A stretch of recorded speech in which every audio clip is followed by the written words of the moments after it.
Thank you, Mr. Reiss, Mr. Morris. We very much appreciate your appearance here this morning and the help that you've already given to our staff in this effort. The purpose of these hearings and the purpose of our commission, most importantly, is to draw the lessons from what happened and to see that they're applied immediately to make changes that will make us all more secure. And your role in this is essential, given the experience you've had both before 9/11 and working since that to apply these lessons. This is a very different period that we have. Every intelligence person inside and outside the government has told us that they are coming again. They are going to attack again here in the United States, and very likely New York is where it will happen again. We know that New York is at the top still of the priority list because we're facing an enemy whose principal goal is to create massive civilian casualties in the highest profile environment that they can. And so I'd like you to keep these factors in mind as you answer the questions here, because it's necessary to face up to difficult issues, to see that we can make the changes, to be ready when they come the next time. In a sense, New York is what we in the Pentagon used to call the forward edge of the battle area. And we have institutions that evolved very successfully really over many decades of dealing with civil disturbances, civil catastrophes, and civil threats. Now, for the first time, this city has to deal with a determined, organized, and relatively well-funded enemy that's targeted on this city. So I'd like to pursue two lines of questioning with you both. One is the issue of command and control, and the other is the issue of strategy. Let's start with strategy. The underlying strategy that the Port Authority and that all of the institutions of first responders have as the foundation of their policies is fight in place. And that made sense when we were dealing with fires, with other kinds of domestic disturbances. But there is good reason to believe that that is not a sufficient paradigm going forward for the planning of our crisis response. If for no other reason than every major incident that we've had since 9/11, no one will stay in place. They leave. And I wonder whether some of our basic assumptions that follow from that are legitimate. For instance, why were there no plans to deal with survivors above the level of a fire in a high-rise? And why were there no, particularly after the 93 incident where more than a dozen people were rescued by helicopters from the roofs of the World Trade Center, was there no contingency planning for using helicopters to rescue people? Could you address those two questions?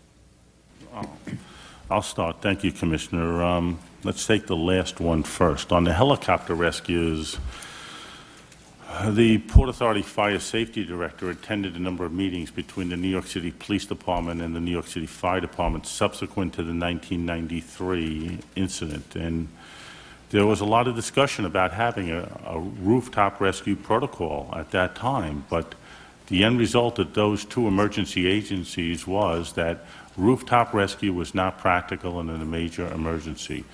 1993 was a rare day.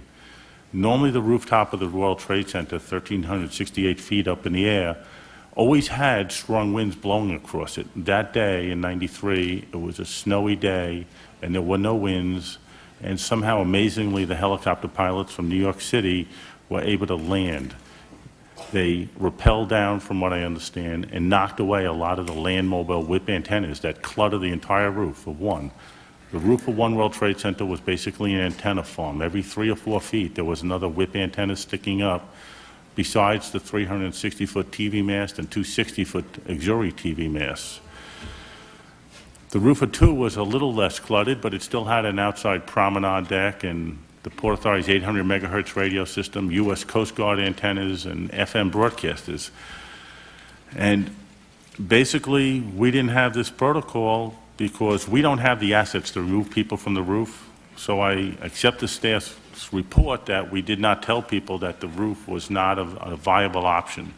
People may have had a false sense of security because a couple of people, and from what I've been able to find out, it was a total of 12 that were lifted off the roofs of 1 and 2 World Trade Center in 1993. Well, what about going forward? Should there be a major helicopter vertical rescue for people caught above fires? Well, I think that's best answered by the aviation experts and the fire prevention experts. Done a lot of reflection, a lot of investigation since this incident. Los Angeles requires a helipad on all the roofs of their new buildings. Basically, it was enacted into their code in the 90s. But even in Los Angeles, from talking to a very good friend who writes the fire safety plans for most of the skyscrapers around the United States, it's not meant for helicopter evacuation in a fire emergency. It's meant for earthquakes, to get the firemen into the building to do search and rescue. I'm concerned if you try and get people up to the roof of the building that we may have a scene like when the embassy was evacuated in Vietnam. So what contingency, by the way, many people got out that way. That's true. But what about what other alternatives do you have for people trapped above the fire? Well, the fighting in place is not going to be sufficient. Well, as the Commission knows, the Building Code Task Force here in New York City has recommended the hardening of all the elevator shaftways and all the fire stairwells.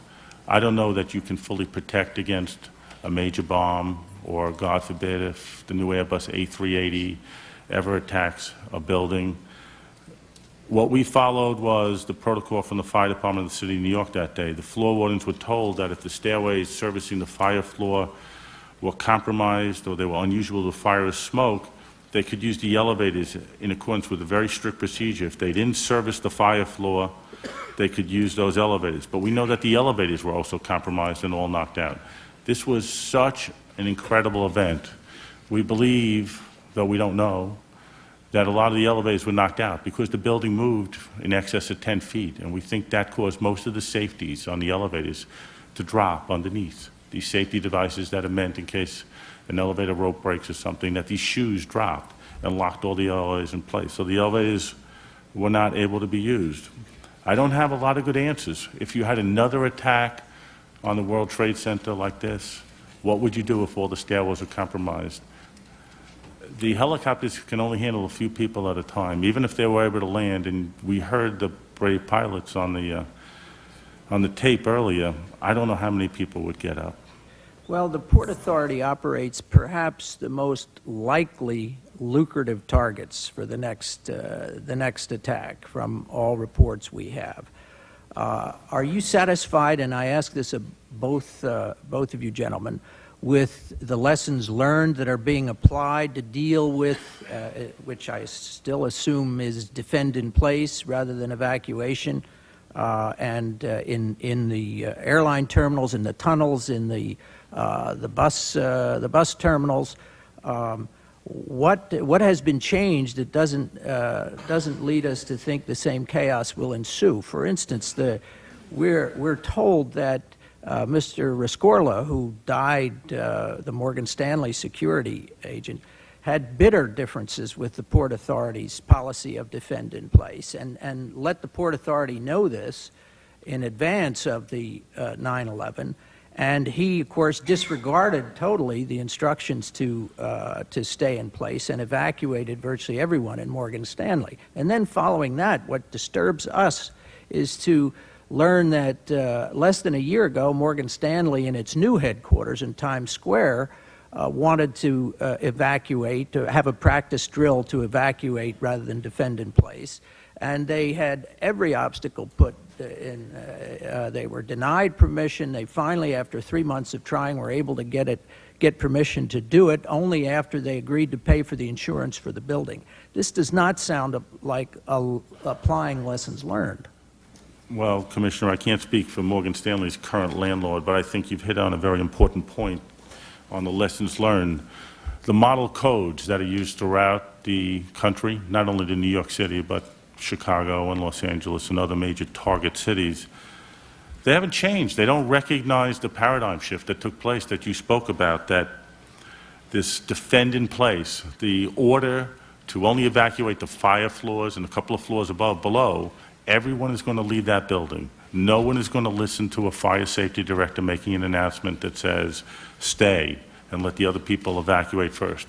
Everyone, including myself, and we've had a couple of fires in the building that I'm now a tenant in, that fire alarm goes off and you smell smoke. Everyone is down the stairs instantaneously. And that's a major change, and the codes need to recognize it. The stairwell capacities have to be made wider. They have to recognize the fact that you're going to have this massive evacuation, which only complicates the fire department's command and control at the scene. I don't think a lot of people even recognize, and I think we need to do a better job in communicating not only to the floor wardens, but the tenants in the buildings, that when the fire department gets there and they begin to fight a normal fire, let alone a terrorist attack, that one of those fire stairs is going to be used as an attack stair. And that means that all the heat and the smoke and the toxic carbon monoxide is going to rise above that stairwell as a chimney going up. That stairwell essentially becomes non-usable above the fire floor, which leaves you only the other two stairwells to evacuate down. So there's a lot of changes that need to be made, and I really support what Columbia University is doing in NIST. There has to be a relationship between the communication and evacuation behavior. And I think perhaps because many of the people at the World Trade Center did not know what happened, they didn't have that situational awareness that the public did. If they knew what was going on, they may have actually panicked more. We were able to successfully get the people out in an hour, which is absolutely amazing to me. As I said in my written testimony, I really expected that people would have been trampled to death. It is a credit to the floor wardens and the individuals that day. I'm sorry, I'm out of time, so you get off easy, Mr. Morris, but I'm sure we'll get into command and control in separate issues. And I would only close by saying I really get the impression that it's not exactly business as usual, but we're working within the old paradigms to fix things rather than recognizing that this is a very special situation that we're going to be in for a long time in this war against terror, and that we, particularly in command and control, are not even beginning to deal with the issues.